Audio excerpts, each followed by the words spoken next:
Hello, everybody. How are you guys doing on today? I am super duper excited because I am hanging out with author Lisa Wingate on today. We apologize. There were some technical difficulties going on behind the scenes, but I think we're here, Lisa. I think we made it for the people on today. Guys, if you are just joining us, hanging out with award-winning New York Times bestseller and author Lisa Wingate, her new release, guys, is Shelterwood. It is live and in color, and I'm super duper excited about it. And Lisa, she is stopping by to talk to us about it. Of course, you know what to do. A like, tag, and share. Tell a friend to tell a friend to come and hang out with us as we talk all things Shelterwood with Lisa Wingate. Lisa, please introduce yourself to the people, my friend. Hi there, I'm Lisa Wingate. I'm the author of Shelterwood, which for me is book number 33. So I've been at this a long, long time. I had little baby children when I started this, and I now have grown children with children of their own. So it's been a long, long time, but every book is a new, exciting journey. And this one was too.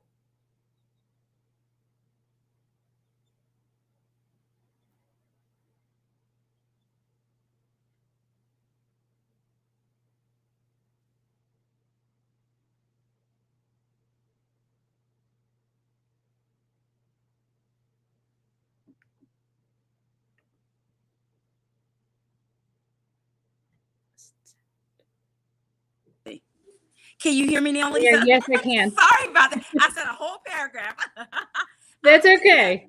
I am so glad to have you on the show today. And if you don't know anything about me, I am a book cover nerd. And I want to talk with you a little bit about the cover. When you saw your final cover, my friend, for Shelterwood, what was that like for Lisa Wingate? Tell us a little bit about that. Oh gosh, it's always such an exciting moment when the covers come. And, like I told you, I've been at it for a lot of years. So when I started, we were on AOL dial-up, and you've got mail and the whole thing. And so when the cover image came in a JPEG, you would load it and then you would wait for it to come on the screen a little at a time and sort of hold your breath till you could see the whole thing. Oh, wow. Yeah. Oh, yeah.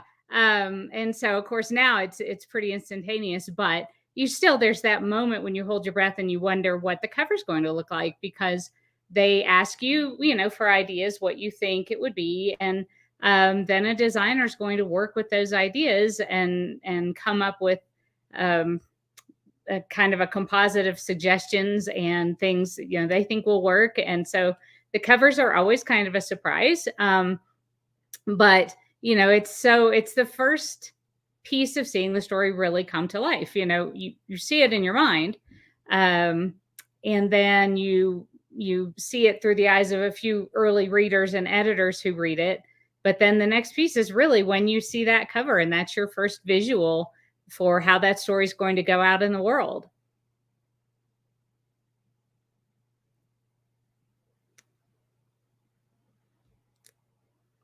Lost you again. If you can spill a little bit of tea, we have to talk about this, my friend. Oh my goodness. The title. Okay, I love a good cover, and next comes the title. Can you spill some tea? Was this Lisa Wingate's working title, Shelterwood, or the title came a little bit later? Go ahead and spill the tea, Lisa. Okay, so, it's always a thing with titles. You never know if the title you have come up with for the book, if it will get to the publishing house and they'll say, this just won't work. And then you play this whole kind of game where you come up with a bunch of ideas and everybody tries to find something that seems right. And, titles are very important. I love a title that kind of tells you the story. Just in that a cover and title that tell you the story just in 30 seconds is my favorite. And so this book had a different working title, but about halfway through, I came across this word Shelterwood, which is really a word. I did not make it up. It is a forestry term for the large trees and the big old growth trees in the forest that shelter and protect everything that's coming up underneath. So all the little saplings, the animals, the little wildflowers, and all those things, they depend on the shelterwood to hold the soil, keep the weather out, from these little things that are growing. So this story centers around the historical part, centers around these two young girls who have to flee from a dangerous home in 1909, and a woman who rediscovers their story in 1990.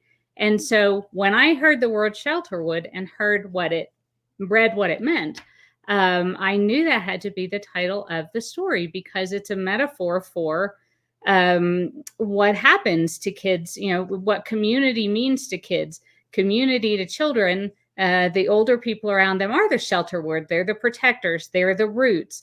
They're what keeps out too much wind and weather, so kids can grow up straight and tall and healthy and happy and to be what they were meant to be. And so when you strip the shelterwood away, which is what happens in the story, you have these little beings who are not really ready to survive on their own, but have to try to figure out how to do it.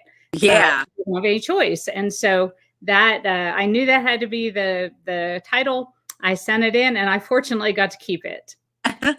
I love that. I love that. And Letitia is giving you some title love. She said, I love this title as well. And guys, if you're just joining us, I am super duper excited because we get to hang out with author Lisa Wingate on today. Guys, let me just tell you, it is a good one. Her new one, Shelterwood, it is hot off the press. It is available in all three formats.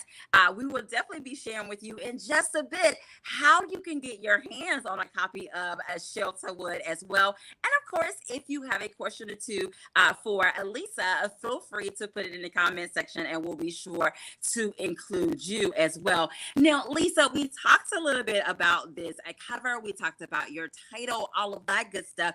But I want to ask you, what inspired this amazing story that you did in Dual Timeline that you wanted to bring to the limelight for people to know about? What inspired Shelterwood? Oh, I love any kind of true story that is just stranger than fiction, that you would not believe it could happen, except that it did happen.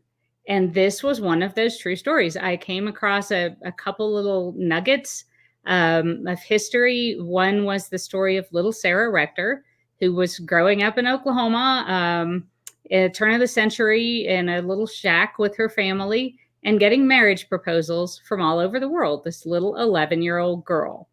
And the second was about 6 or 8 lines of text in a 1909 newspaper about a woman, female elected official in Oklahoma back before women could even vote, who received reports of elf children living in a hollow tree in Oklahoma in 1909, and went to investigate who these children really were, who and what these children really were, and why they were living in a hollow tree. Yeah. And that, as a writer, you have to know. And so that is where the story began. Wow. And it definitely is one of those things that when you learn about it, you want to know more about it as well. Now, can you share a little bit with us? What was that research like for you to bring this story to life?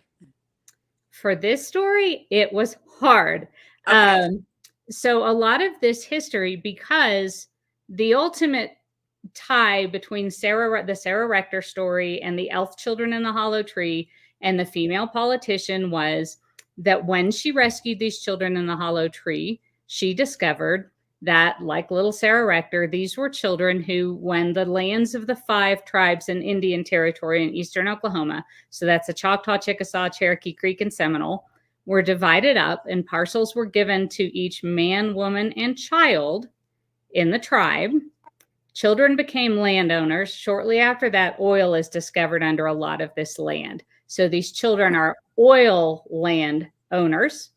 And shortly after that, all kinds of people are coming into the state trying to get guardianships over these land-owning, oil-owning, timber-owning children. Wow. And there begins a massive political scandal of graft and greed and basically legalized robbery of these little kids, which is where the female politician came in. And Lisa, there's so when you read this story, Shelterwood. I mean, you wrote it, so of course you know there are so many wow factor moments. There are so many clutching your pearl moments. I mean, even at the beginning, I love how you draw us in, and of course, Lisa, I love a good dual timeline.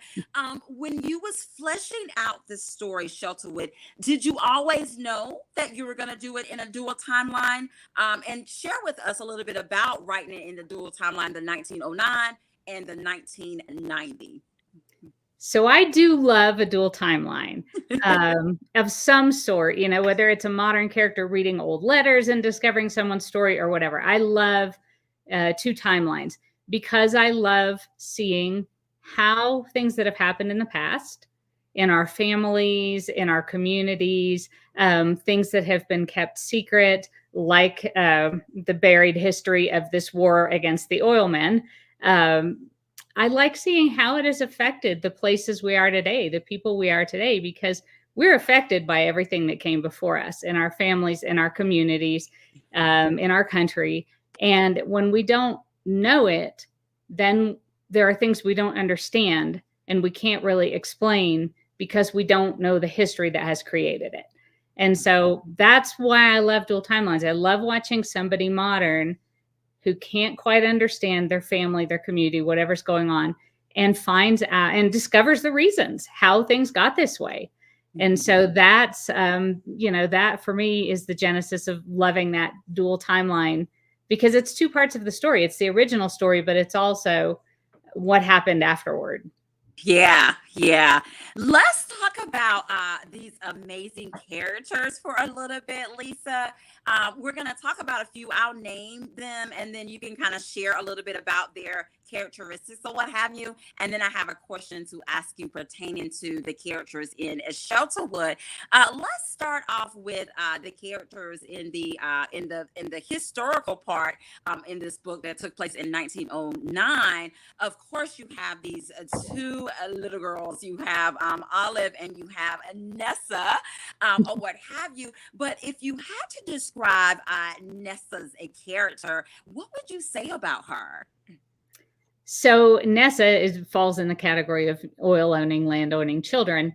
And so, her whole life from her very, very young age has been affected because she is orphaned, and the orphans were the biggest prize to these grafters who were coming into the state because an orphan child doesn't even there are no adults, there are no parents, there's no one to explain, they don't understand land ownership. So Nessa is a very young victim of this who doesn't have any way at her age to understand why she's being shifted around to different people, what their interest really is in her, how much danger she's in, because there's no regulation on this system when these people get these court-ordered guardianships of these kids. Nobody's checking to see if the money they make is for the benefit of these kids. Nobody's checking to see if these kids are fed, housed, taken care of. Right. And many of them weren't. A lot of times the guardians would just decide, kids are easier to manage dead than alive if nobody's going to check on things. Wow. And so, Nessa is a child in very real danger as the story begins.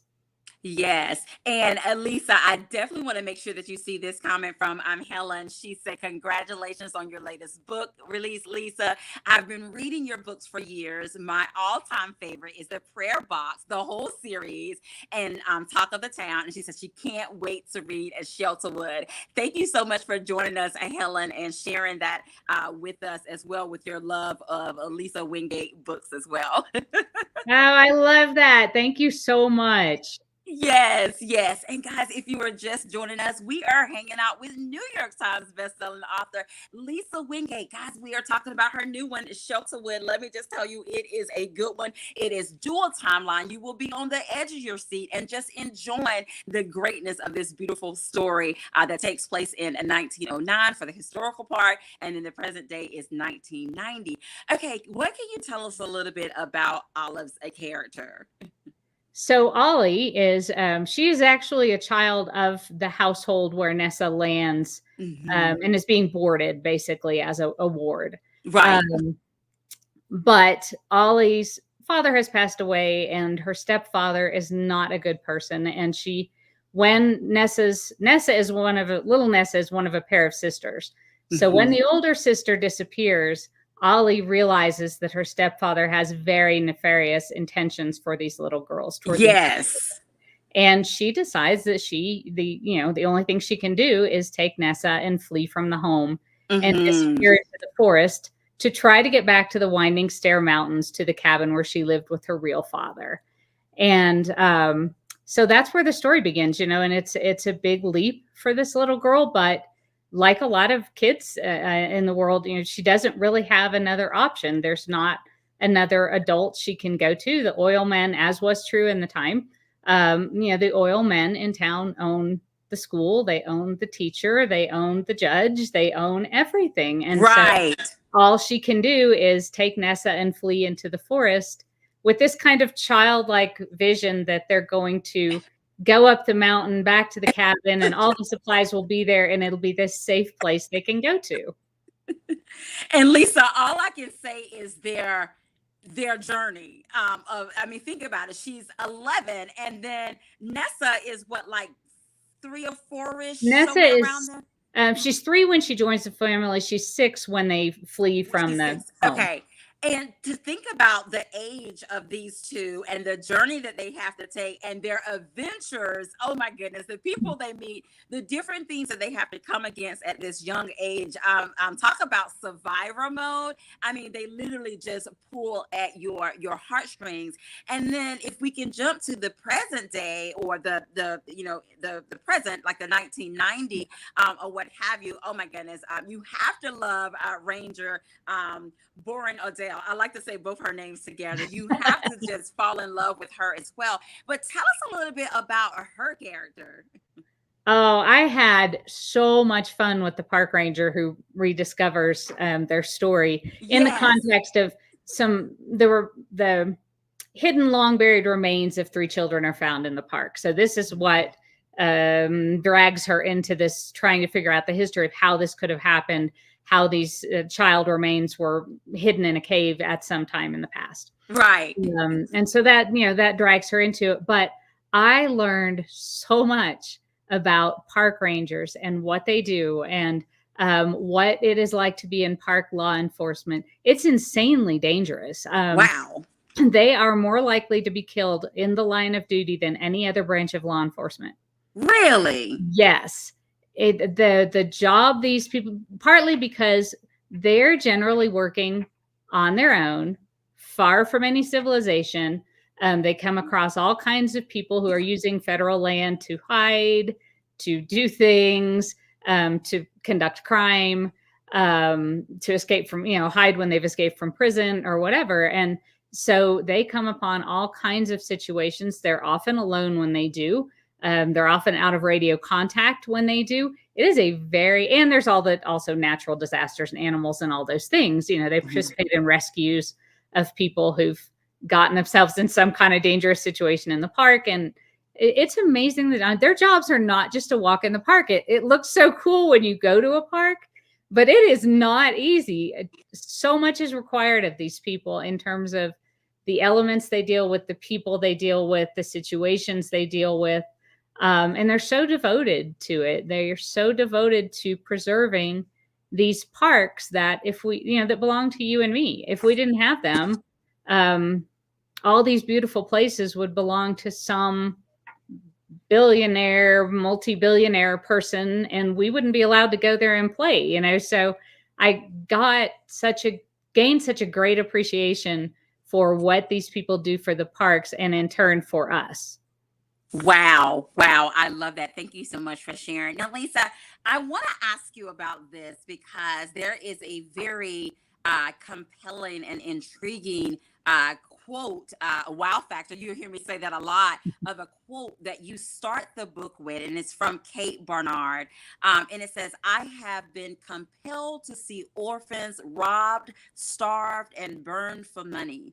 I decided long ago that no citizen cared whether or not an orphan is robbed or starved or killed, because his dead claim is easier to handle than if he were alive." And it's Kate Barnard, Oklahoma Alabama State Commissioner of Charities and Corrections, 1907 to 1915. Wow. Tell us about that. And that's how, that's the first thing that you see in the book before you go on to the story. Tell us about that. She is an incredible story. And I grew up in Oklahoma, had never heard of her. Never once on a field trip did, museum docent mention her. Never did we see a portrait of her on the wall somewhere. Never was she in one of our history books. I never heard of this woman, which was shocking to me, having grown up from second grade through college in the state, taking Oklahoma history. This woman was amazing. She got elected at the first legislature of statehood, into the first legislature by the widest majority of any candidate on the ballot, and women can't even vote. So she, in 1909, when she finds these kids in the hollow tree, she is the most popular politician in the state. Wow. Among the people. So when she finds these kids and investigates who they are, she discovers these 3 kids in the tree, that they are not elves, of course. They are oil millionaires, but their guardian is living like a king on their oil royalties, while these kids have been chased off their land, and they survive in the woods and become so ragged and skinny and malnourished, and their hair's all matted, that people think they're elves. Wow. And so when she tracks down the guardian, she finds that this man has 51 other kids under his guardianship, many of whom he admits he's just lost track of. So there begins this one little 5-foot tall Irish woman's war against all the money, all the oil money, all the power in the state. She goes to war for these orphans, which was not a first for her. Her actual first fight was for child labor in the state. Child labor in that day, little kids, we were talking a minute ago about 6-year-old kids. That's about the age where kids would start going to work in mills and mines in those days. Okay. 50, 60, 70 hours a week, 6-7 days a week, night shifts or day shifts, these little kids, and dangerous machinery in conditions in glass factories where they would breathe the dust and it would ruin their lungs. So that was Kate Bernard's first battle, was to get some child labor laws passed, so little kids, could go to school and be, not be worked in dangerous conditions for long hours, and have their health ruined. And so children were a passion of hers. And when she discovers what is being done to these minor children who are landowners of the tribes, she goes to war against the grafters, against the oil lobby, against the politicians. Everybody has their money, their hands in this. The probate judges, the lawyers, the merchants in town, the politicians, everybody's making money from it. Nobody wants to stop it. And this one little woman and her tiny staff go to war against it. And for a few years, she's successful. She regains the property for hundreds of kids who have had their property and money stolen from them. Wow. Eventually, of course, she's up against forces who are way beyond her ability to fight them. And, it's interesting. Politics changes, but it doesn't change. I've had people comment on the politics in the story. I didn't make any of it up. Every political anything that's in the story came out of a 1909 newspaper or Kate Bernard's speeches. This is really what was happening. And the people with the money eventually bought all the newspapers in the state, slandered her with a lot of disinformation, and eventually they do win the battle. And this goes on for another couple decades. Wow, Elisa, and you probably, y'all, the word of the day when you read Shelterwood, let me tell you, it is wow. This is a wow factor of a read. And Lisa, I want to ask you this. When you was writing about these amazing characters, y'all, because let me just tell you, Lisa, when you was writing about these characters, is there a character, or there could be more than one, that was interesting for you to write, but at the same time, is there also a character that was a little more complex for you and at moments gave you pause? Because this is some story that you are telling. Yeah. So the probably most interesting character for me to write was Valerie, the park ranger, Valerie Warren Okay. Odell, and just researching her career, talking to real park rangers about just the nuances of their careers, the Yeah. details, getting the details right. I eventually gave the whole manuscript to Ranger Jody, who read it for me, and then I went to sit down with Jody, and there was I went to meet Jody for coffee at his house, and walked in, and there was my notebook with my manuscript in it with just all these sticky notes all over the pages. And I just went, "Ah," Right. yeah, but a lot of it was really just Jody saying, yeah, this is exactly how it is. Oh, wow. This is what it was like. And this is the truth that we don't get paid that much. And, he had written on one of those notes, yeah, at one time we almost qualified for WIC as a family because, Wow. which is one of the things Valerie struggles with, is just how much she can afford as a single mother for her son. And so, she was so interesting for me to write. Probably one of the most complex character was Ollie, to because she is very conflicted between how she's been raised, what she's been told, what her duty should be to Nessa. Because when Nessa and her sister joined the family, Ollie sort of saw them as competition for her Right. parents' attention. So she sort of she sort of has to work her way past that, because she's been on a little bit on the outside of this loop of Nessa and her sister for the 3 years these girls have been in the family. Then the big Mhm. sister is gone, and Ollie has to kind of talk herself into, or learn her way into, that she is now in this big sister role for this Right. year old girl. And so it's a growing process for her, because she has this sort of parental responsibility, yet she is still a little kid herself with all Herself. these Yeah. fanciful ideas. So um she, for me, was the most complex. How would an 11-year-old with an 11-year-old mind handle this?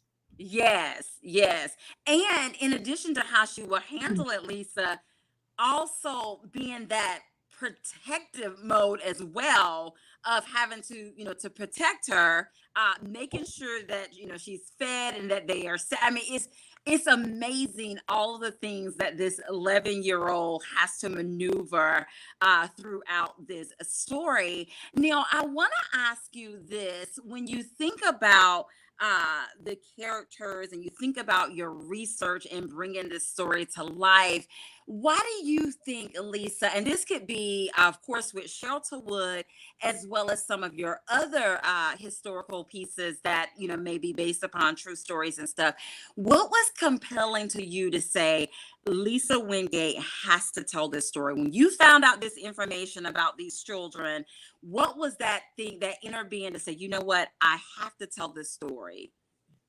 I think just that it was so well, a few things. Because it was so untold, because the history was so buried, because of who wanted the history buried at the Exactly. time. Yes. And I love to somebody who, the children should not be forgotten. What happened should not be forgotten. But somebody who was so courageous to take it on, at the risk of her, to do the right thing, at the risk of her own career, at the risk of Yeah. her own financial fortunes. She shouldn't be forgotten. I should have heard about her as a kid, growing up in Oklahoma. Um, and so part of it was just, I love to bring these kind of underdog stories back to life. Um, and I think part of it was just a fascination for the place, the time period, how different things were. And part of it is also that, the things change, but they don't. I mean, we still have a lot of issues with how we care for orphan children in foster care. We have between 400,000 and a half a million children in foster care right now. So I think not we can never say enough about, you know, things are better, but there are still things we need to work on. And Hmm. that's one of the things. Wow, wow. And look, Helen is spot on. I'm gonna start with the bottom. It says hashtag tissue needed. The book sounds so emotionally good. How does it compare, if you can spill a little bit of tea emotionally, to before we were you? I'm sorry, before we were yours. Good book, Yeah. by the way, guys. You can definitely get a copy of that because that one was gut wrenching. If you can spill a little bit of tea about that, how it compares emotionally to before we were yours. Right. So, I would call it similar in different story, different place, different time, different set of events. But I would call Real's Journey and Before We Were Yours similar to Ollie's. They're both coming of age stories, um, but coming of age with the responsibility for younger siblings, you know, with only a partial knowledge of the world, with in a very rural setting. Yeah, so they have a lot of similarities, but they're completely different stories too. But on an emotional, how many tissues you will need level, I would call them pretty similar. You can always count on me for a happy ending. I just, it's a personal choice, I guess, but I don't like to invest my time in a book as a reader and then have the end message be that life stinks and it will always stink and the human condition never gets any better. I need that hope that we can come through really tough circumstances and come out the other end of it better, either as a community or as individuals. And so I am always going to end on a hopeful note, no matter what kind of grim topic the story may take on. I love that. I love that. And guys, I just want you to know this is an amazing read. We will be sharing with you in just a moment how you can get your hands on a copy of Shelterwood. But let me just tell you, of course, it's an amazing read, but don't just take my word for it. Here's a couple of advanced praise for Shelterwood that I'm going to share with you guys. I'm sure Lisa has heard these already. And then Lisa, once I read them, I'm going to ask you, what was it like to hear that type of praise about Shelterwood? So the first one says, riveting and powerful. Wingate brings to life the shocking tale of greed and a little girl's forced to save themselves. I couldn't turn the pages fast enough. I know that's right. I agree with that person. I doubt I would ever forget this story. And that was Vanessa Miller, the author of The American Queen. And another individual said, Wingate's best book yet. Shelterwood explores crucial societal issues against the nail-biting backdrop of early 20th century Oklahoma, where the struggle for land and oil threatens lives. A spellbounding and important tale, and that's Marie Benedict. She's one of the authors of The Personal Librarian. So, Lisa, when you hear that type of feedback from this story, what is that like for you to say, man, I brought this story to life to get this story out there so people can read it? And one of the things that I enjoy about Shelterwood, Lisa, and you probably enjoy this as an author, when you write this type of historical fiction, I love it because it actually captures your attention, but you want more. You want to do research, you want to find out more. Is that the goal? So I know that was kind of two things to kind of give your insight on receiving that type of feedback and praise. And then also when the reader finished reading it, they want to find out more about the story. Right. So it's the best feeling when, because you sit and you write and you're alone with the characters and you work on it yourself. And, you hope it comes across to someone else. You hope um, the journey is meaningful to someone else. And you don't really know because it's a different book for every reader. What the author writes is just kind of this little melody, but every reader is going to bring in all the orchestra instruments from their own lives and their own points of reference, because we're all going to see it differently depending on, if you write about grandmother's house, that's different for everybody. Everybody's grandmother's house smells different. Different things were cooked there. The furniture is different. So, I mean, we're all working from different reference points as we read. So it's the best feeling when you send it, those people who read the very early copies to give a quote that might go on the cover. that's the first time, other than I have a few very early readers who read manuscripts and help me clean them up and stuff. But that's the first time you are sending it out into the world, and you just hold your breath and hope that other people like it. So when the quotes come back and they do, that is so meaningful. And then the next step is when it goes out to readers, and you see what readers in general, how they feel about the story and what they're bringing to the story. I love that. I love that. Well, Lisa, of course, you probably know on the cafe, my friend, we have to play a round of this or that. And I promise you, there's no right or wrong answer because it is all things according to Lisa Wingate. Are you ready, my friend? I am ready. I love it. And Lisa, we're going to also do a little summer edition with this or that. So first one, Lisa, are we going on a road trip or are we taking an airplane ride? So road trip or airplane ride? Oh, girl, I am so much the road trip person. I will road trip all day long before I will get on an airplane. I love that road trip. Okay, now Lisa, for me in the road trip, give me some good music. Of course, now we can add an audio book, but give me my playing music. Give me some road trip snacks, and I'm good to go. I'm with you on the road trip. Okay, Lisa, is it a tea or a lemonade? A tea or lemonade, my friend? Lemonade. Okay, is it a beach or mountains? Beach or mountains? Oh, that one's hard. Those are my two favorite places. Maybe it depends on the time of year. I love both, but I can walk a beach for hours and hours and hours and just see what the tide washed up. It's one of my favorite things to do. So I guess if I were doing one or the other, it would be beach. Okay, and Lisa, please know this is all things according to you. So if you want both, my friend, you can have both. Oh, both. Yes, both. North Carolina's pretty good for that, actually. North Carolina, you could be in the mountains, you can be in the beach, and not too far of a road trip. I love that. I love that. Now, Lisa, for you, is it glass half full or glass half empty, my friend? Oh, well, glass half full, although sometimes it does depend on the day. Okay. But I try to be glass half full. I love it. I love it. And Lisa, this last one is for the cafe. Are you, my friend, team tea or team coffee? Team coffee. Okay. All the way. Lisa, thank you so much for playing around of this or that with us. I loved your answers. And of course, guys, we're getting ready to share with you how you can get your hands on a copy of Shelterwood. But before we do, there is a giveaway on today, and I'm going to allow Lisa to share with us what her wonderful giveaway is going to be.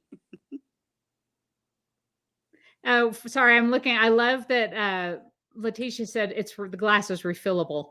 That's yes, awesome. I think that's going to be my answer from now on. That's awesome. I know, right? I like that. Yeah, that is so awesome. Okay, so yeah, we're going to give away a copy of Shelterwood. All right. And Lisa, how we're going to do that, I'm going to go up and down the comment section, my friend, and you're going to tell me when to stop, and that person will be the winner of a copy of a Shelterwood. I am ready when you are. Okay. So whenever you tell me to stop. Okay. And stop. Okay.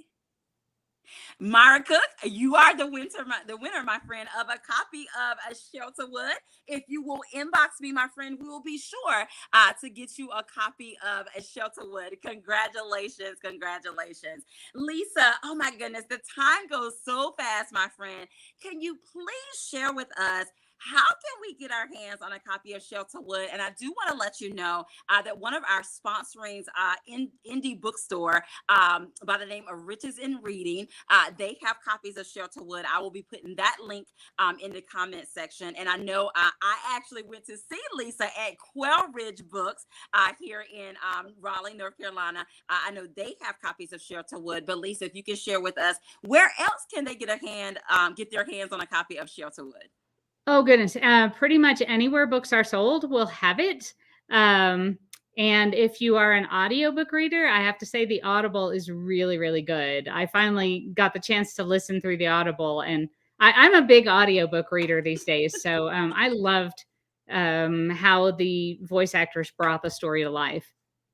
I love that, guys. And there you have it. It's available where books are sold. It is available in all three formats. So whatever suits your fancy, audio, ebook, and print, you can get a copy of a Shelterwood. And of course, guys, once you read it, let me just tell you, and definitely leave a review. I know that Lisa Wingate will be so appreciative of that. And not only, guys, this is a tell a friend to tell a friend type of read. Lisa is also a dear that is a drop everything and read as well. Even if you want to grab a buddy and do a buddy read, because you would definitely want to talk to someone after you finish reading a Shelterwood or have a discussion along the way of this particular story. And of course, Lisa, you have to share with us, my friend, how can we stay connected with you?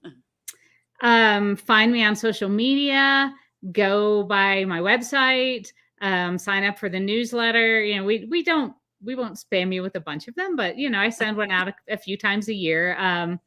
And for this story, also go by the website, go to the For Book Clubs page, and make sure and take a look at the book club kit, because there's an excellent book club, digital book club kit for the story that you know, gives a lot of the history, pictures of the real people, pictures of the real places, so that you can really, you know, just know the setting, see some of the real people, meet Kate Barnard in person in a picture, you know, and really know a little more of the history.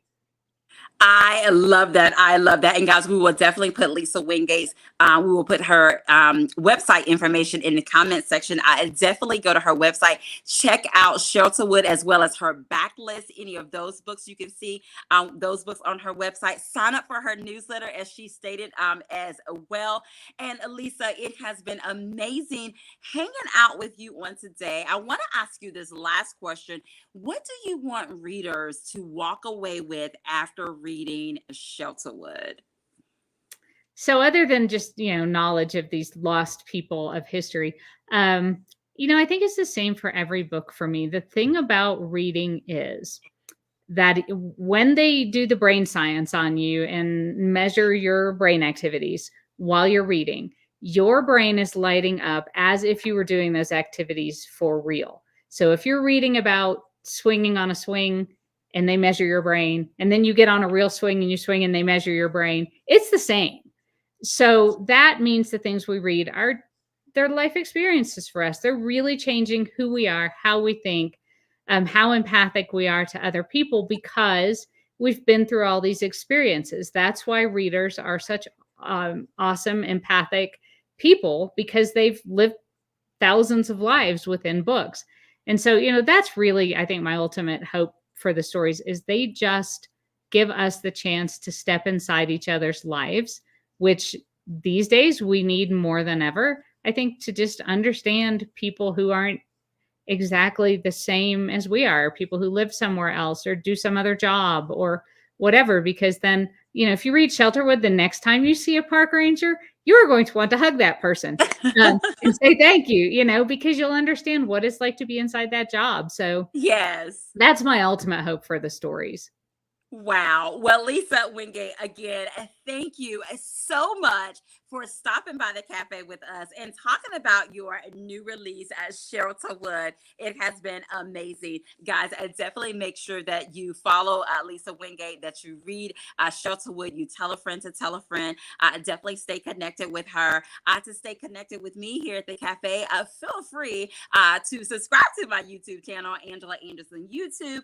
You can follow me on Instagram and Facebook of Angela Anderson Presents as well. And Letitia said, thank you for being here this evening, Lisa and Angela. Thank you, Letitia, for joining us on today. And guys, that is our show on today. You know what we're going to say. Have an amazing day, because we're having an amazing day. And until next time, we'll see you later. Make sure to get a copy of Shelterwood by Lisa Wingate. Thanks, everybody.